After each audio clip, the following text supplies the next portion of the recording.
What's going on, guys? Going to do a quick update on the market and talk about SoFi as well as the call option flow, technical analysis, and the gamma.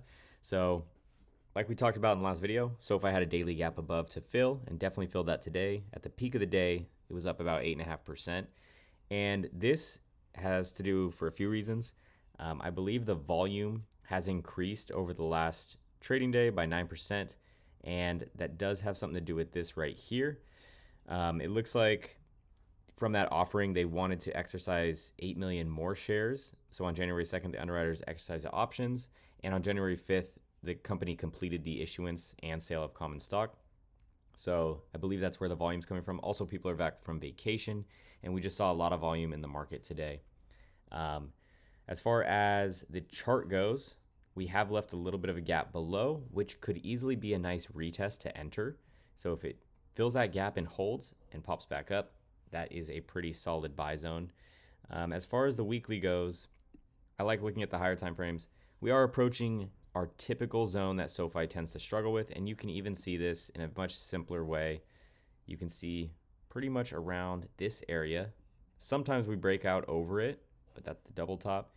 But pretty much this is a big supply zone. We need to see SoFi break above that, retest and hold, and then trend higher. So it would look something like reclaim previous month high, retest previous month high, and then continue to all-time highs. But we have reclaimed that previous month POC and value area high, which is very bullish. Now it'll take the entire market just holding up and not having a complete sell-off for SoFi to continue higher. But a lot of this move had to do with IWM breaking out. So this is also the weekly. We had a big sell-off, low volume week last week, and now you're seeing a lot of these smaller cap, high beta stocks mooning, and it has to do with IWM breaking out and leading the market today. So it was definitely the leader over SPY and QQQ. All right, and as for SoFi's gamma, you can see this call wall is still sitting at 30. So a lot of gamma here. You want to see us break over that 30, use it as support, and head to the next walls, which would be 31, 32, 35, and 40. And then our put wall is still sitting at 26. So SoFi, obviously, the last couple of months has pretty much traded anywhere between that 23 and 32 mark. It's just been back and forth for quite a few months. But this chart, this breakout is looking really good.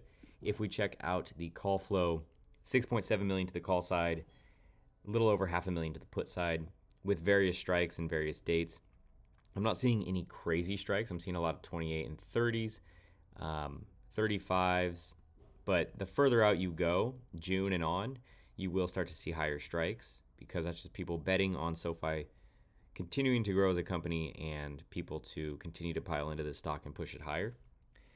One other thing I did want to talk about was this guy's chart. We had mentioned this in another video, and he does the wave counts, which I don't do. I should probably learn how to do this.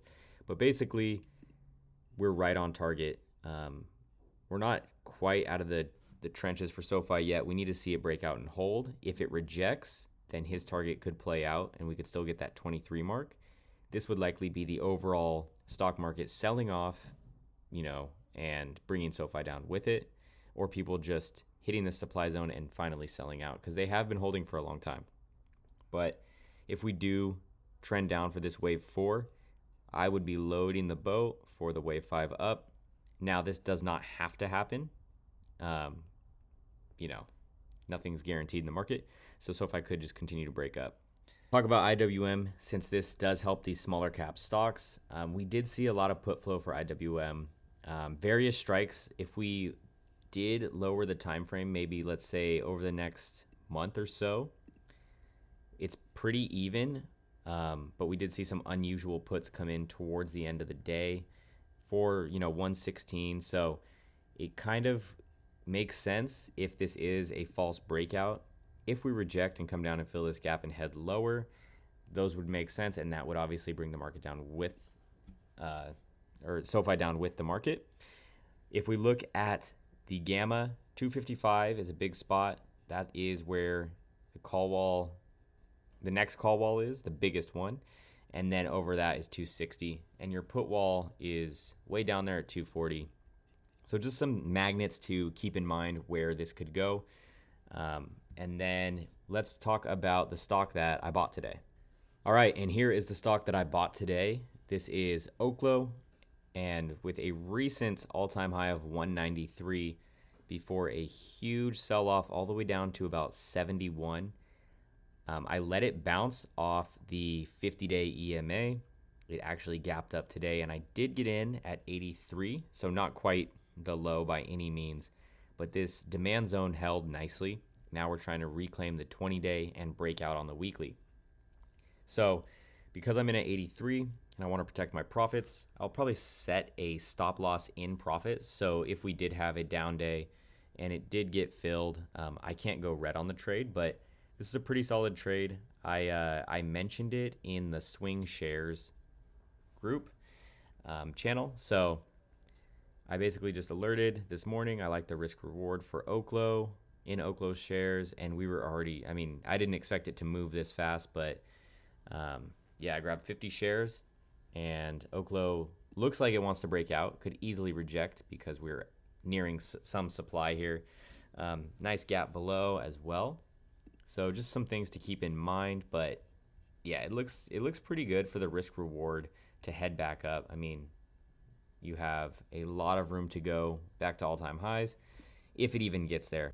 And then getting into the flow for Oklo, obviously this has already paid today because you can see where they purchased these, and Oklo did touch 90. So they could have taken some profits, but you're seeing 1.1 million to the call side. You're seeing approaching a weekly breakout. So these can really continue to pay on declining volume. So hopefully you get this big spike of buy this week and we break out. On the daily, like I said, that gap below. And then for the gamma, you have your put wall at 75. So if we were to reject, could easily head back down to 75. But the call wall for this one's all the way up at 200. So you have a lot of call buyers sitting at 200. So if this one can make it back to all-time highs, this could be a really good swing trade.